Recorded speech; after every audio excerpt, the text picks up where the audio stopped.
भारतीय संविधान की ऐतिहासिक पृष्ठभूमि।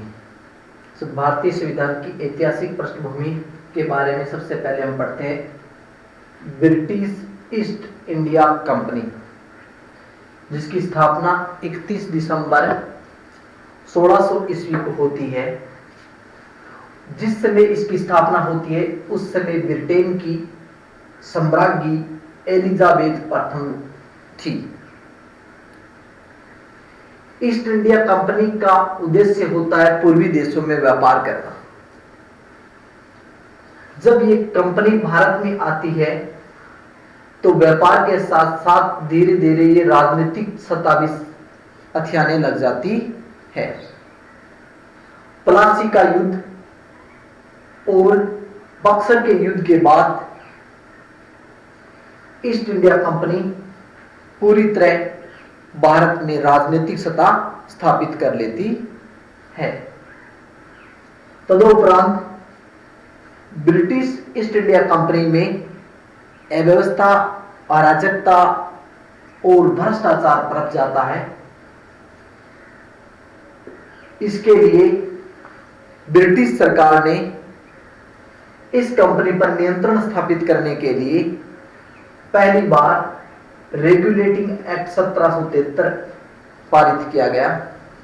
यह एक्ट पहला एक्ट था जिसने ईस्ट इंडिया कंपनी के ऊपर उसके आंतरिक मामलों में हस्तक्षेप किया था। यह अधिनियम, यह एक्ट ईस्ट इंडिया कंपनी पर किस प्रकार से राजनीतिक मामलों में हस्तक्षेप करता है, इसकी रूपरेखा हमें पढ़ेंगे। ईस्ट इंडिया कंपनी में BOD का मतलब बोर्ड ऑफ डायरेक्टरों की संख्या 24 होती है, जिनका कार्यकाल इस एक्ट के माध्यम से 1 वर्ष से बढ़ाकर 4 वर्ष कर दिया गया था। एक तो ये परिवर्तन हुआ था ईस्ट इंडिया कंपनी में। दूसरा, ईस्ट इंडिया कंपनी ने बंगाल का जो गवर्नर था उसका पद नाम बदल दिया और क्या कर दिया, बंगाल का गवर्नर जनरल पद का सृजन कर दिया। इस प्रकार से बंगाल का गवर्नर जनरल पहला किसको बनाया गया था, वारेन हेस्टिंग। वारेन हेस्टिंग के बारे में 2 प्रश्न निकल के आते हैं।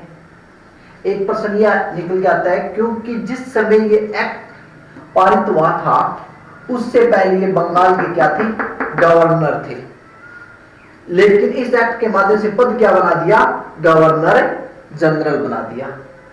इसलिए हम कह सकते हैं कि वारेन हेस्टिंग अंतिम व्यक्ति थे जो बंगाल के गवर्नर थे, क्योंकि 73 के बाद क्या बन गया, सीधा गवर्नर जनरल बन गया। तो ये अंतिम व्यक्ति हो गई। अंतिम हो गई, इसको भी बना दिया गया गवर्नर जनरल, तो ये क्या हो गई, बंगाल के प्रथम गवर्नर जनरल बन गए। इस प्रकार से ये प्रश्न आ भी जाए, पुटअप कई एग्जाम हुआ है। बंगाल के अंतिम गवर्नर कौन थे, वारेन हेस्टिंग। बंगाल के प्रथम गवर्नर जनरल कौन थे, वारेन हेस्टिंग। इतना ही नहीं, बंगाल के गवर्नर जनरल के अधीन मद्रास एवं मुंबई प्रेसिडेंसी के गवर्नरों को भी इसके अधीन लाके रख दिया गया था इस एक्ट के माध्यम से। और क्या हुआ था, गवर्नर जनरल की जो कार्यकारिणी परिषद का गठन किया गया था, उस परिषद में गवर्नर जनरल समेत 5 सदस्य थे, जिनमें 4 सदस्य थे BCFM, ठीक है। यानी ब्रिटिश कंपनी में जो FM रेडियो था उसमें 4 ये व्यक्ति थे। 4 याद करना, ये ऐसे याद करो। B का मतलब बोरवेल, C का मतलब क्लेरिंग, F का मतलब होता है फिलिप फ्रांसिस और M का मतलब होता है मॉनसन। इस प्रकार से ये 4 व्यक्ति थे जो गवर्नर जनरल की कार्यकारिणी परिषद में सदस्य थे। तो ये प्रश्न तो मोस्टली उन्होंने कई एग्जाम में पूछ लिया। तो क्वेश्चन आ जाए कि 1773 में जो गवर्नर जनरल की कार्यकारिणी परिषद बनाई गई थी उनमें से कौन से सदस्य नहीं थे, तो वहां दिक्कत महसूस हो सकती है, इसलिए इनको भी याद करना जरूरी है। इनका कार्यकाल कितना, 5 वर्ष था। इनको उठाने की शक्ति किसके पास थी, इसको उठाने की शक्ति गवर्नर जनरल को न होकर किसके पास थी? कार्यकाल से पूर्व ब्रिटिश सम्राट के द्वारा इनको हटाया जा सकता था। यह हुआ था क्या? इस रेगुलेटिंग एक्ट के तहत ईस्ट इंडिया कंपनी के ऊपर प्रभाव। लेकिन इस कंपनी ने, इस एक्ट ने भारत को क्या दिया? भारत के लिए ये एक्ट क्यों महत्व रखता है? तो पहला कारण ये देखो, क्योंकि ईस्ट इंडिया कंपनी पर अंकुश लगाने से जो भारतीयों में ईस्ट इंडिया कंपनी के प्रति जो आक्रोश था वो कम हो गया। क्योंकि पहली बार ब्रिटिश सरकार ने ईस्ट इंडिया कंपनी के आंतरिक मामलों में हस्तक्षेप करके उसकी राजनीतिक सत्ता को प्रभावित किया था।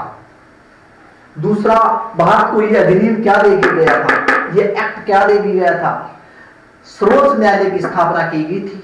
इस एक्ट के तहत ध्यान देना, कंफ्यूजिंग शब्द आता है यहाँ, यह है सर्वोच्च न्यायालय। एक एक्ट ऐसा भी है, एक शासन अधिनियम 1935, जिसमें सर्वोच्च न्यायालय का नाम लेके क्या होता है? संघीय न्यायालय की स्थापना हुई थी। ये क्वेश्चन आ जाए तो आप कंफ्यूज हो सकते हो कि सर्वोच्च न्यायालय वाला या आप 1773 वाला संघीय न्यायालय कर देते हो और संघीय न्यायालय वाले को सर्वोच्च न्यायालय कर देते हो। तो ध्यान रखना, यहाँ सर्वोच्च न्यायालय की बात हो रही है।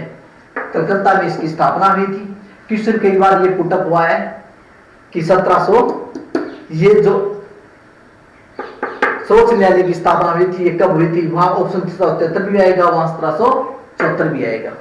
तो आपको टिक किसके ऊपर मारना है? 1774 मारना है, क्योंकि 1773 को ये रेगुलेटिंग एक्ट पारित हुआ था, जो आगे चलकर 1774 को लागू हुआ था। इसी दौरान सर्वोच्च न्यायालय की स्थापना हुई थी।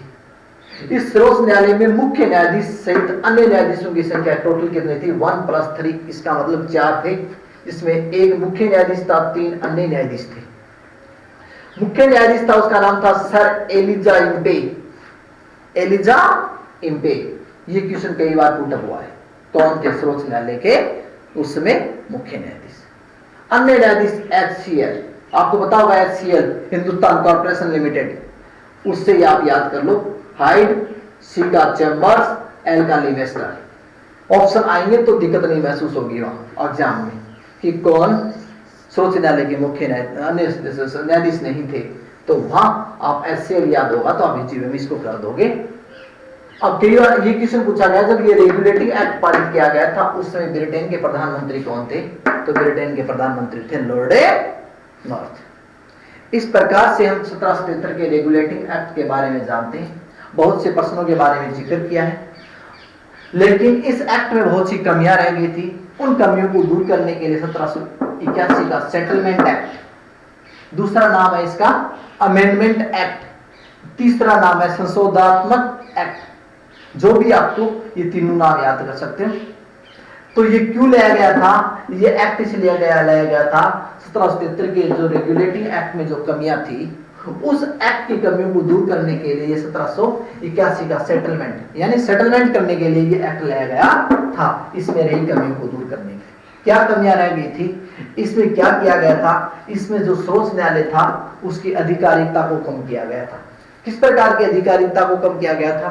भू राजस्व संबंधी मामलों की सुनवाई करने का अधिकार अब किसके पास नहीं रहा? सर्वोच्च न्यायालय के पास नहीं रहा। किस एक्ट के तहत यह बात कही गई थी? 1781 के सेटलमेंट एक्ट के तहत। भू राजस्व संबंधी मामलों की सुनवाई कौन करेगा? इनकी सुनवाई करने का अधिकार किसके पास आ गया था? गवर्नर जनरल के पास आ गया था, उसकी कार्यकारिणी परिषद के पास। अगला क्या हुआ था? सर्वोच्च न्यायालय जब भी भारतीय मामलों को लेकर कोई निर्णय सुनाए तो भारतीयों के धार्मिक मान्यताओं को भी ध्यान रखे। इस प्रकार से भू राजस्व संबंधी मामलों की सुनवाई का अधिकार छीन लिया गया और सर्वोच्च न्यायालय जब भी अपना निर्णय दे तो वह भारतीय धार्मिक मान्यताओं का ध्यान रखे, न कि ब्रिटिश सरकार की धार्मिक मान्यताओं को ध्यान में रखते हुए निर्णय सुनाए। इस प्रकार से 1781 के सेटलमेंट एक्ट के माध्यम से ये प्रावधान किए गए थे।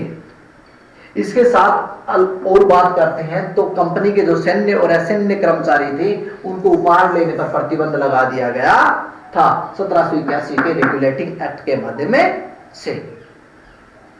आज की क्लास में हम 2 एक्ट पढ़ चुके हैं। अगली क्लास जैसी होगी हम 1784 का पिट्स इंडिया एक्ट, 1792 के बारे में पढ़ेंगे, 1813, 1833 के बारे में अगले चैप्टर में हमारा संविधान की पृष्ठभूमि में, ऐतिहासिक पृष्ठभूमि में अगला लेसन होगा।